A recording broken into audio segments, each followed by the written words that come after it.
నమస్తే welcome to V3 news లక్ష్యం సమాజేత నేను మానస ముందుగా హెడ్లైన్స్ వ్యవసాయ బిల్లు ఆమోదం పొందినందుకు హర్షం వ్యక్తం చేసిన డాక్టర్ కె లక్ష్మణ్ రైతులకు నష్టం జరుగుతుందని భయభ్రాంతులకు గురి చేస్తున్నారని ఆగ్రహం వ్యవసాయ బిల్లు గొప్పదే అయితే ఒక్క రైతు కూడా ఎందుకు సంబరాలు చేసుకోవట్లేదు ప్రశ్నించిన మంత్రి కేటీఆర్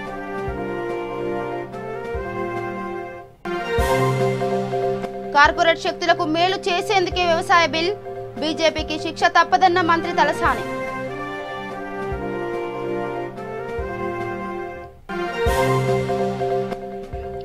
మంత్రి కొడాలి నానిపై ఆగ్రహం వ్యక్తం చేసిన బీజేపీ రాష్ట్ర అధ్యక్షుడు భాష మార్చుకోవాలని హితవు పలికిన సోము వీర్రాజు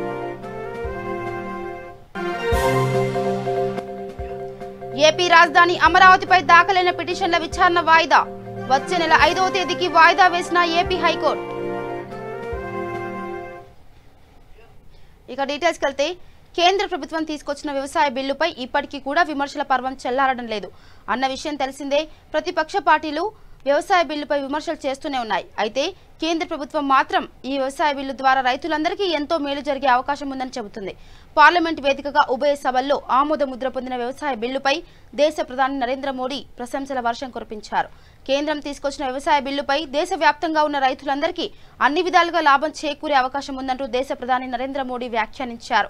వ్యక్తిగత స్వార్థంతోనే కొంతమంది వ్యక్తులు ఈ వ్యవసాయ బిల్లును వ్యతిరేకిస్తున్నారంటూ ప్రధాని మోడీ విమర్శలు చేశారు. రైతులు తాము పండించిన పంటను ఇష్టం వచ్చిన చోట అమ్ముకునేందుకు గాను ఈ వ్యవసాయ బిల్లు ద్వారా అవకాశం కల్పిస్తున్నామని తెలిపిన నరేంద్ర మోడీ రైతుల కోసం ఈ సంస్కరణలు అత్యంత ఆవశ్యకం అంటూ పేర్కొన్నారు. आज का दिन बिहार के लिए तो अहम है ही, ये पूरे देश के लिए भी बहुत बड़ा दिन है. युवा भारत के लिए बहुत बड़ा दिन है. आज भारत अपने गांवों को आत्मनिर्भर भारत का मुख्य आधार बनाने के लिए भी एक बड़ा कदम उठा रहा है. और खुशी ये है कि इसकी शुरुआत कार्यक्रम पूरे देश में है, लेकिन इसकी शुरुआत आज बिहार से ही हो रही है. इस योजना के तहत 1000 दिनों में देश के 6 लाख गांवों को ऑप्टिकल फाइबर से जोड़ा जाएगा. मुझे विश्वास है कि नीतीश जी के सुशासन में दृढ़ निश्चय के साथ आगे बढ़ते बिहार में इस योजना पर भी तेजी से काम होगा. साथियों, भारत के गांवों में इंटरनेट का उपयोग करने वालों की संख्या कभी शहरी लोगों से ज्यादा हो जाएगी, ये कुछ साल पहले तक सोचना भी मुश्किल था. गांव की महिलाएं, किसान, गांव के युवा भी इतनी आसानी से इंटरनेट का इस्तेमाल करेंगे, इस पर भी बहुत लोग सवाल उठाते थे. लेकिन अब ये सारी स्थितियां बदल चुकी है. आज भारत डिजिटल ट्रांजैक्शन करने वाले दुनिया के सबसे अग्रणी देशों की कतार में है. अगस्त के ही आंकड़ों को देखें, सिर्फ अगस्त के, तो इस दौरान लगभग 3 लाख करोड़ रुपए का लेन देन यूपीआई के माध्यम से हुआ, मोबाइल फोन के माध्यम से हुआ. कोरोना के इस समय में डिजिटल भारत अभियान ने देश के सामान्य जन की बहुत मदद की है. साथियों, इंटरनेट का इस्तेमाल बढ़ने के साथ साथ अब ये भी जरूरी है कि देश के गांवों में अच्छी क्वालिटी, तेज रफ्तार वाला इंटरनेट भी हो. सरकार के प्रयासों की वजह से देश की करीब 1.5 लाख पंचायतों तक फाइबर ऑप्टिकल फाइबर पहले ही पहुंच चुका है। यही नहीं, बीते 6 साल में देश भर में 3 लाख से अधिक कॉमन सर्विस सेंटर भी ऑनलाइन जोड़े गए हैं।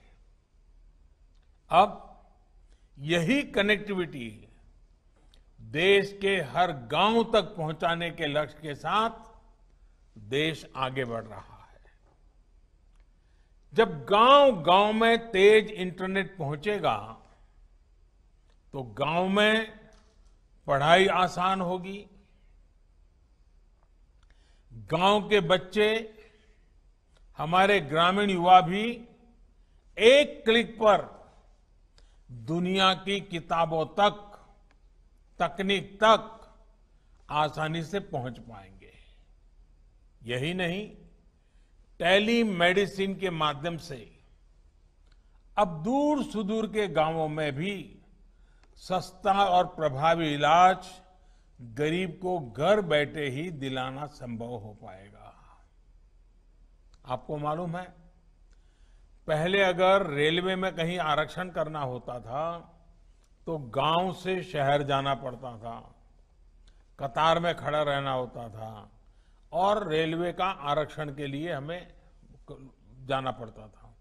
आज कॉमन सर्विस सेंटर में जाकर के अपने ही गांव में आप रेलवे का रिजर्वेशन, कहीं और जाना है तो उसका रिजर्वेशन आसानी से करा सकते हैं। क्यों? इंटरनेट की सुविधा। हमारे किसानों को भी इसका बहुत बड़ा लाभ मिलेगा। इससे किसानों को खेती से जुड़ी हर आधुनिक तकनीक, नई फसलों, नए बीजों, नए तौर तरीकों और बदलते मौसम की जानकारी रियल टाइम में मिलनी संभव हो पाएगी। यही नहीं, अपनी उपज के व्यापार कारोबार को पूरे देश और दुनिया में पहुंचाने में भी उनको ज्यादा सुविधा होगी। एक प्रकार से गांव को अब शहरों की ही तरह हर सुविधा घर बैठे मिले, इसके लिए जरूरी इंफ्रास्ट्रक्चर तैयार किया जा रहा है। ఇక AP CM Jagan Tadepalli camp కార్యాలయంలో జరిగిన ఓ కార్యక్రమంలో ఏపీ పోలీస్ సేవ యాప్ను ప్రారంభించారు।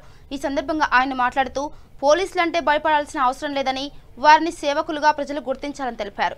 పోలీసు సేవలను ప్రజలకు మరింత చేరువ చేసేందుకే ఈ సరికొత్త యాప్ను తీసుకువచ్చామని, సిటిజన్ ఫ్రెండ్లీ పోలీసింగ్ దిశగా ముందుకెళ్తున్నామని తెలిపారు।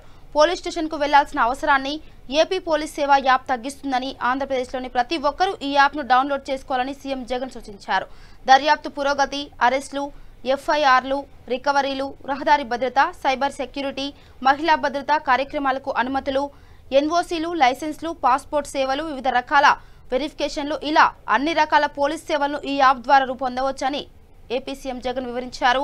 ఈ తరహా యాప్ దేశంలో తొలిసారిగా తీసుకువస్తున్నామని, ఈ యాప్తో 87 రకాల సేవలు అందుబాటులోకి వస్తాయని వెల్లడించారు।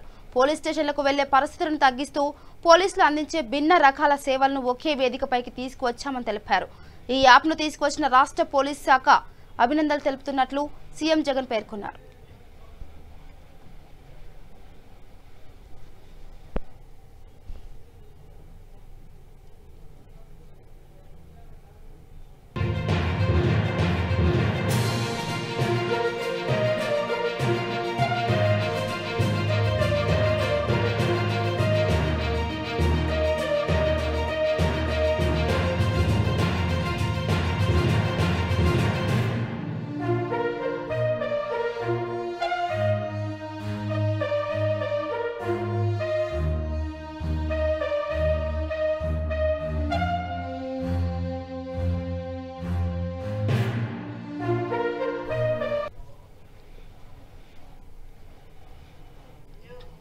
తెలంగాణ రాష్ట్ర బీజేపీ మాజీ అధ్యక్షుడు డాక్టర్ కె లక్ష్మణ్ నాంపల్లిలోని డాక్టర్ శ్యామ్ ప్రసాద్ ముఖర్జీ భవన్లో గల బీజేపీ రాష్ట్ర కార్యాలయంలో మీడియా సమావేశం నిర్వహించారు। ఈ సమావేశంలో ఆయన మాట్లాడుతూ రాజ్యసభలో వ్యవసాయ బిల్లు ఆమోదం పొందినందుకు హర్షం వ్యక్తం చేశారు. దళారీ వ్యవస్థకు చరమగీతం పాడాలని, రైతులు తాము పండించిన పంటను ఎక్కడైనా అమ్ముకోవాలనే ఉద్దేశంతో బిల్లు తీసుకువస్తే తెలంగాణ రాష్ట్ర ప్రభుత్వం రైతులకు నష్టం జరుగుతుందని, భయభ్రాంతులకు గురి చేస్తుందని ఆగ్రహం వ్యక్తం చేశారు.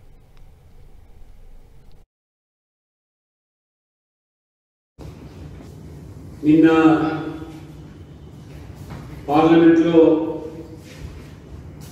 నరేంద్ర మోడీ ప్రభుత్వం ఆమోదం తెలిపినటువంటి వ్యవసాయ బిల్లుల వల్ల రైతుల సంక్షేమంతో పాటు వ్యవసాయాన్ని లాభసాటిగా మార్చడానికి తీసుకున్న చర్యల్లో భాగంగా ఆ బిల్లు ఆమోదం పొందిన సందర్భంలో నరేంద్ర మోడీ గారికి, వ్యవసాయ శాఖ మంత్రి నరేంద్ర సింగ్ తోమర్ గారు కూడా వారికి రాష్ట్ర భారతీయ జనతా పార్టీ నుంచి ప్రత్యేక ధన్యవాదాలు, అభినందనలు. రైతుల ఆదాయం రెట్టింపు దిశగా వ్యవసాయాన్ని లాభసాటిగా మారుస్తూ దళారీ వ్యవస్థ నుంచి రైతులను కాపాడడానికి వ్యవసాయ రంగంలో చరిత్రాత్మకమైన సంస్కరణలు తీసుకొస్తున్నటువంటి ఎంపీలే డిప్యూటీ చైర్మన్ పోడియం దగ్గరకు వచ్చి బిల్లులు చించడము, వారి మీద భౌతిక దాడికి ప్రయత్నం చేయడం దాన్ని తీవ్రంగా ఖండిస్తా ఉన్నాం. ఆమోదం పొందిన 2 బిల్లులు, ఒకటి రైతు ఉత్పత్తుల వాణిజ్య వ్యాపార బిల్లు 2020 అయితే ప్రమోషన్ ఫెసిలిటేషన్ పర్ఫార్మెన్స్, రైతులకు తమ ఉత్పత్తులను ప్రభుత్వ ఆమోదిత ఏపీఎంసీ మార్కెట్ వెలుపల విక్రయించుకోవడానికి ఈ చట్టం మనకి అవకాశం కల్పిస్తుంది. సులభమైన ప్రత్యామ్నాయ మార్కెటింగ్ మార్గాలను కల్పించడమే ఈ బిల్లు యొక్క ప్రధానమైన ఉద్దేశం.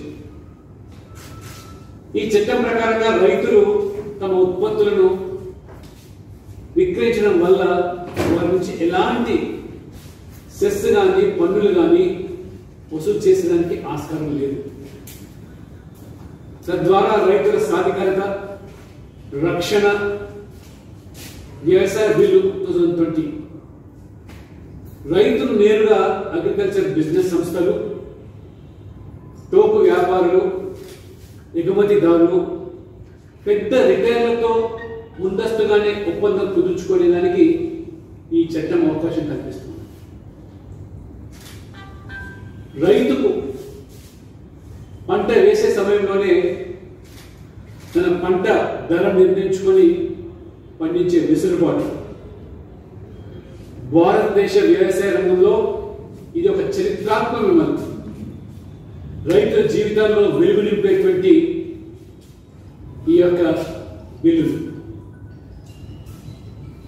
రైతులకు చేయూతను అందించడంలో, వ్యవసాయాన్ని లాభసాటిగా మార్చడం, అంటే రైతు పెట్టిన పెట్టుబడికి అదనంగా కనీసం 50% లాభం చేకూర్చాలనేటువంటి సంకల్పంతో మరి నమస్కారాలు. ఇక కేంద్రం తీసుకువచ్చిన నూతన వ్యవసాయ చట్టంపై తెలంగాణ మంత్రి కేటీఆర్ స్పందించారు. ఈ వ్యవసాయ చట్టానికి సంబంధించిన బిల్లుకు పార్లమెంటు ఉభయ సభలో ఆమోదం లభించింది. దీనిపై కేటీఆర్ వ్యాఖ్యానిస్తూ రైతులకు నమ్మదగిన నేస్తం లాంటి రాష్ట్ర రెవెన్యూ బిల్లును తెలంగాణ చట్టసభలో ఆమోదించినప్పుడు విస్తృత స్థాయిలో సంబరాలు జరిగాయని, రాష్ట్ర వ్యాప్తంగా రైతుల్లో హర్షం వ్యక్తమైందని తెలిపారు. కానీ కేంద్రం తీసుకొచ్చిన నూతన వ్యవసాయ బిల్లు 2020 నిజంగా అంత గొప్పదే అయితే ఒక్క రైతు కూడా ఎందుకు సంబరాలు చేసుకోవట్లేదని కేటీఆర్ ప్రశ్నించారు. ఎన్డీఏ భాగస్వామ్య పక్షాలు ఎందుకు రాజీనామా చేస్తున్నాయని నిలదీశారు. ఈ మేరకు కేటీఆర్ ట్వీట్ చేశారు. కేంద్రం నూతన వ్యవసాయ చట్టం బిల్లును రాజ్యసభలో చర్చకు తీసుకురాగా టీఆర్ఎస్ ఎంపీలు ముక్తకంఠంతో వ్యతిరేకించారు. తీవ్ర గందరగోళ పరిస్థితుల నడుమ ఈ బిల్లుకు పెద్దల సభ ఆమోదం పలికింది.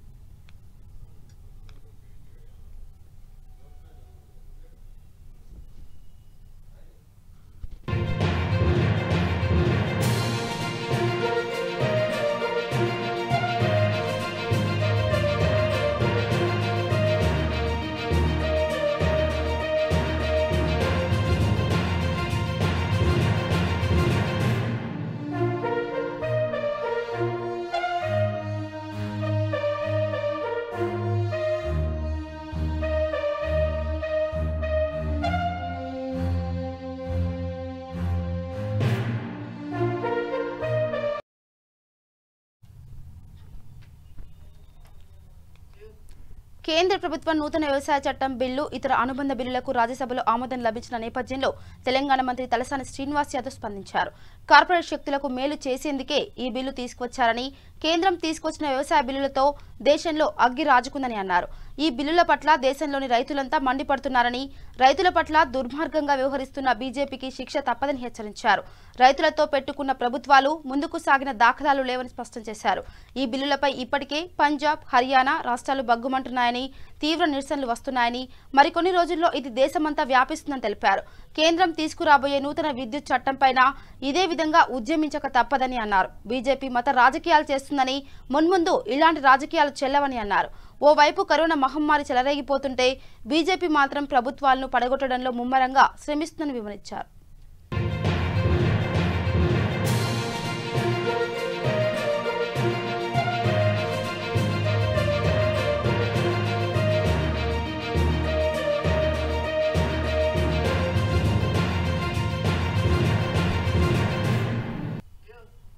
ఇక వెంకటేశ్వర స్వామి గురించి మంత్రి కొడాలి నాని చేసిన వ్యాఖ్యలపై బీజేపీ రాష్ట్ర అధ్యక్షుడు సోము వీర్రాజు తీవ్ర స్థాయిలో మండిపడ్డారు. మంత్రి వాడిన భాష సరికాదన్నారు. దేవుడి పట్ల ఆ భాష సభ్యత కాదని హితవు పలికారు. ఇదే అంశంపై మీడియాతో మాట్లాడిన ఆయన, చేతికి మెడలో రుద్రాక్షలు వేసుకున్న మంత్రి నాని అసలేం మాట్లాడుతున్నారో అర్థమవుతుందా అని ప్రశ్నించారు. రుద్రాక్షల గురించి తాను అడిగితే వాటిని తీయకూడదంటూ గొప్పగా చెప్పిన నాని నేడు హిందువుల మనోభావాలను దెబ్బతీసేలా వ్యాఖ్యలు చేశారని దుయ్యబట్టారు. అసెంబ్లీలో కూడా ఇష్టం వచ్చినట్టు దూషించారని, వారిని మిగతా సభ్యులు సపోర్ట్ చేస్తారని విమర్శించారు. మంత్రి నాని వెంటనే స్పందించి తన వ్యాఖ్యలను వెనక్కి తీసుకోవాలని డిమాండ్ చేశారు.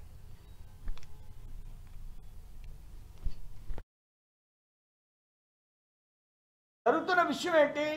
రైతు దగ్గర కొనకుండా ఈ యొక్క మిల్లర్స్ కొండ మూలంగా రైతు దగ్గర గిట్టుబాటు ధర లేదని బాధపడుతూ మనం 1200, 1300 ధాన్యంగా నిజంగా కొంటే దాన్ని ఆడిస్తే 2600కి అమ్మాలి.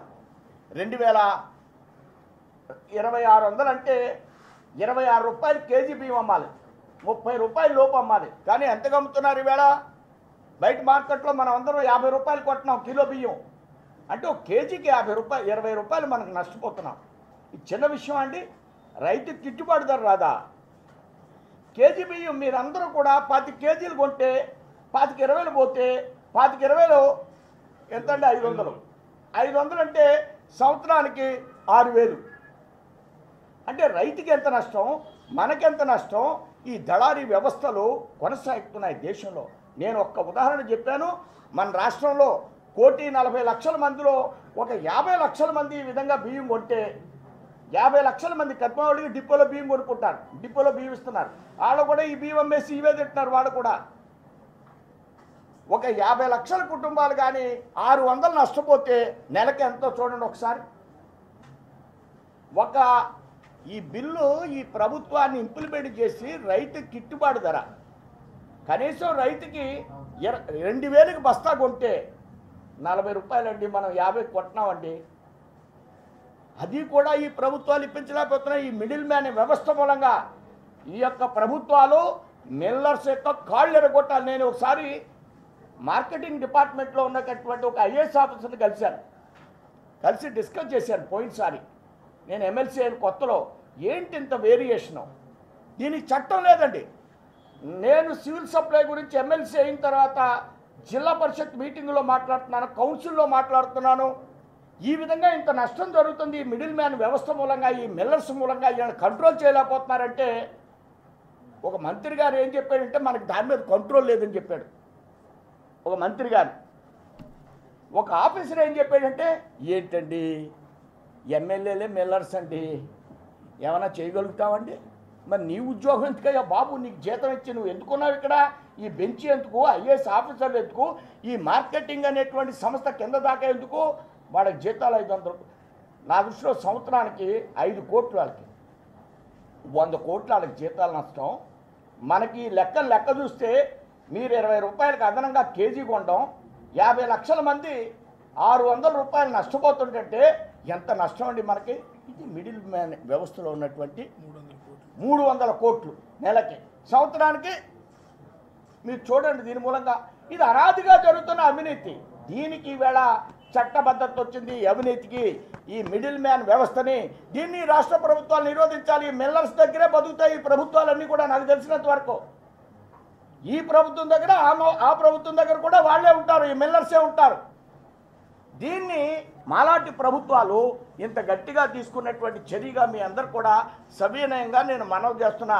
బంగాళదుంపలు కావచ్చు, ఉల్లిపాయలు కావచ్చు, ప్రతిదానికి కూడా ప్రభుత్వాలంటే నేను ప్రశ్నిస్తాను. ఒకసారి కిలో టమాటాలు 50 రూపాయలు, ఒకసారి బయట పారబోసాడు. రాష్ట్ర ప్రభుత్వాలు సరి చేయాలి. ఎప్పుడు ఎంత పంట కావాలి, ఎంత డిమాండ్ ఉంటుంది, ఫుడ్ ప్రాసెసింగ్ ఇండస్ట్రీ పెట్టి ఆ టమాటాలన్నింటినీ కూడా దాన్ని పేస్ట్ చేయడం. అలానే మనకి ఇక ఏపీ రాజధాని అమరావతిపై దాఖలైన అన్ని పిటిషన్ల విచారణను వచ్చే నెల 5వ తేదీకి ఏపీ హైకోర్టు వాయిదా వేసింది. రాజధాని వికేంద్రీకరణ, సిఆర్డీఏ రద్దు, హైపవర్ కమిటీకి చట్టబద్ధత వంటి అంశాలపై ఈ పిటిషన్లు దాఖలయ్యాయి. అమరావతి రైతులు మొత్తం 93 పిటిషన్లు దాఖలు చేశారు. తమతో సిఆర్డీఏ చేసుకున్న ఒప్పందాలను ప్రభుత్వం ఉల్లంఘించిందంటూ తమ పిటిషన్లో రైతులు పేర్కొన్నారు. ఈ పిటిషన్లను ఆన్లైన్లో హైకోర్టు విచారించింది. సాంకేతిక కారణాలతో విచారణను వాయిదా వేస్తున్నామని చెప్పింది. అక్టోబర్ 5 నుంచి రెగ్యులర్గా విచారణ జరుపుతామని తెలిపింది. పిటిషన్లలోని కొత్త అంశాలపై కౌంటర్ దాఖలు చేయాలని ప్రభుత్వాన్ని ఆదేశించింది.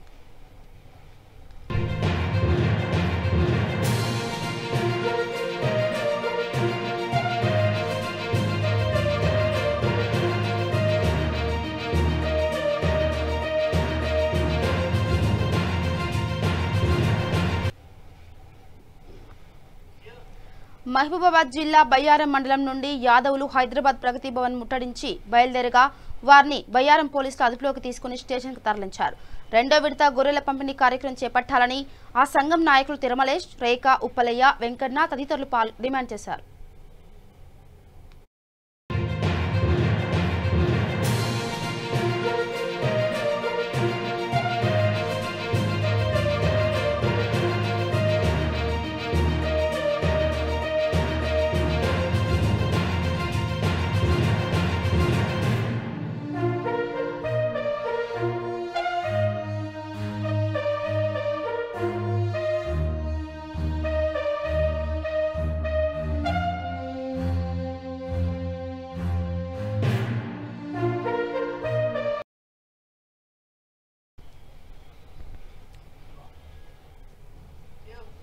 ఇక తూర్పు గోదావరి జిల్లా పత్తిపాడు నియోజకవర్గం వైఎస్ఆర్ పార్టీ శాసనసభ్యులు పర్వత పూర్ణచంద్రప్రసాద్ చేసిన ఆరోపణలు, పత్రికలో వచ్చిన వార్తలపై జగ్గంపేట టీడీపీ మాజీ శాసనసభ్యులు జ్యోతుల నెహ్రూ మండిపడ్డారు. ఈ సందర్భంగా జగ్గంపేటలో తన ఇంటి వద్ద ఏర్పాటు చేసిన విలేకరుల సమావేశంలో ఆయన మాట్లాడుతూ ఇటీవల యూట్యూబ్, టీవీ ఛానల్స్, పత్రికల్లో పత్తిపాడు ఎమ్మెల్యే చేసిన ఆరోపణలపై జ్యోతుల నెహ్రూ స్పందించారు. తన 40 సంవత్సరాల రాజకీయ ప్రయాణంలో ఎక్కడైనా అవినీతి చేసినట్టు నిరూపించాలని సవాల్ విసిరారు. తనపై ఆధారాలు లేకుండా ఆరోపణలు చేయడం సరికాదని జ్యోతుల నెహ్రూ అన్నారు. తన 40 ఏళ్ల రాజకీయ జీవితంలో ఎన్నడూ అవినీతికి పాల్పడలేదన్నారు. తాను ఎలాంటి అవినీతికి పాల్పడలేదని అన్నవరం సత్యనారాయణ స్వామి సన్నిధిలో ప్రమాణం చేసేందుకు సిద్ధమని జ్యోతుల నెహ్రూ ప్రకటించారు. ఎమ్మెల్యే పూర్ణచంద్రప్రసాద్ కూడా సిద్ధమైతే తేదీ, సమయం చెప్పాలని సవాల్ విసిరారు.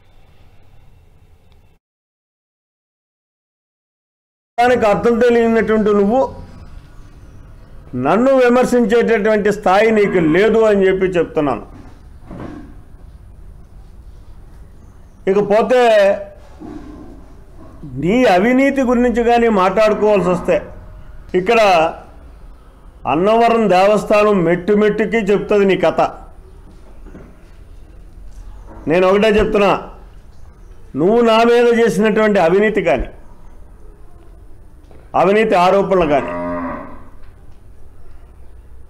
నువ్వు నా మీద చేసినటువంటి నేరారోపణ కానీ, ఏదైతే సెక్రటరీ నా కారణంగా చనిపోయాడని చెప్పావో అది కానీ, నేను నీ మీద చేసినటువంటి అవినీతి ఆరోపణలు కానీ, ఏదైతే నీ ద్వారా నీ వల్ల తన ఉద్యోగాన్ని పోగొట్టుకుని ఇవాళ భిక్షం ఎత్తుకున్నటువంటి స్థితిలో దిగజారిపోయాడు పేద బ్రాహ్మణుడు అని చెప్తున్నానో దాని మీద కానీ అవి వాస్తవాలు అని చెప్పేసి క్రోడీకరించడానికి ఏ రకంగా నేను ఇవాళ 40 సంవత్సరాలు అయింది రాజకీయాల్లోకి వచ్చి, నాకుగా నేను చేసినటువంటి ఏ అవినీతి కార్యక్రమం నేను చెయ్యలేదు అని చెప్పేసి మనందరికీ ప్రత్యక్ష దైవం అయినటువంటి అన్నవరం సత్యనారాయణ స్వామి సన్నిధిలో తలారా స్నానం చేసి నువ్వు నేరారోపణ చేసినటువంటి ఆ సెక్రటరీకి నాకు ఏ విధమైనటువంటి సంబంధం లేదు, కనీసం నువ్వేం చేస్తావని కూడా నేను ఎప్పుడు ప్రశ్నించినటువంటి పరిస్థితి లేదు, అతన్నే ఏ రకమైనటువంటి ఒత్తిడి తేలేదు, అతను ఎందుకు చనిపోయాడు అనేటటువంటి కారణం అతని కుటుంబ సభ్యులను అడిగి తెలుసుకోండి అని చెప్పి చెప్తున్నటువంటి పరిస్థితి. నాకు సంబంధం లేదు, నేను 40 సంవత్సరాల జీవితంలో ఒక్క రూపాయి అవినీతి చెయ్యలేదు అని అన్నవరం దేవస్థానం సన్నిధి సత్యనారాయణ స్వామి సన్నిధిలో నేను ప్రమాణం చేస్తాను. నువ్వు ఏ రకమైనటువంటి అవినీతి ఈ చిన్న రాజకీయ జీవితంలో ఎప్పుడో గతించిన కార్యక్రమాలు కూడా వదిలేద్దాం. నువ్వు శాసనసభ్యుడైనటువంటి ఈ 15 మాసాల కాలంలో నువ్వు ఏ రకమైనటువంటి అవినీతి చెయ్యలేదు అని చెప్పేసి, ఎవరికి నా వల్ల ఉద్యోగం పోలేదు అని చెప్పి, ఎవరు భిక్షం ఎత్తుకునే స్థితికి దిగజారలేదని చెప్పి నువ్వు సత్యనారాయణ స్వామి సన్నిధిలో తలారా స్నానం చేసి ప్రమాణం చేయగలదువా? నువ్వు చేయడానికి ఆ రకంగా సిద్ధమైతే రోజు డేటు నువ్వే ప్రకటించు, అక్కడికి నేను ఒక్కడిని వస్తా, నువ్వు ఒక్కడిగా రా. ప్రెస్ వారు ఉంటారు, వాళ్ళ సమక్షంలో అన్నవరం సత్యనారాయణ స్వామి సన్నిధిలో మన ఇద్దరు జాతకాలు కూడా బయటపడతాయి. నేను ప్రమాణం చేయడానికి సిద్ధం, నువ్వు కూడా ప్రమాణం చేయడానికి సిద్ధమైతే వచ్చి నిగ్గు తేల్చు అని చెప్పేసి సవాల్ చేస్తున్నాను. నేను విశ్వాసం. బులెటిన్ ముగించే ముందు హెడ్లైన్స్ మరోసారి. వ్యవసాయ బిల్లు ఆమోదం పొందినందుకు హర్షం వ్యక్తం చేసిన డాక్టర్ కె లక్ష్మణ్, రైతులకు నష్టం జరుగుతుందని భయభ్రాంతులకు గురి చేస్తున్నారని ఆగ్రహం. వ్యవసాయ బిల్లు గొప్పదే అయితే ఒక్క రైతు కూడా ఎందుకు సంబరాలు చేసుకోవట్లేదు ప్రశ్నించిన మంత్రి కేటీఆర్.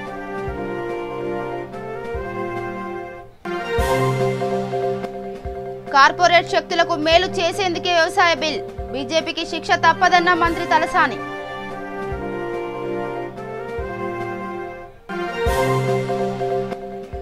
మంత్రి కొడాలి నానిపై ఆగ్రహం వ్యక్తం చేసిన బీజేపీ రాష్ట్ర అధ్యక్షుడు, భాష మార్చుకోవాలని హితవు పలికిన సోము వీర్రాజు.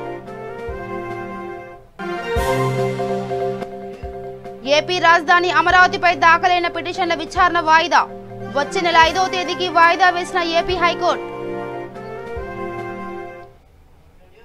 ఇవి bulletin updates. Keep watching V3 news. లక్ష్యం సమాజైతే. నమస్కారం.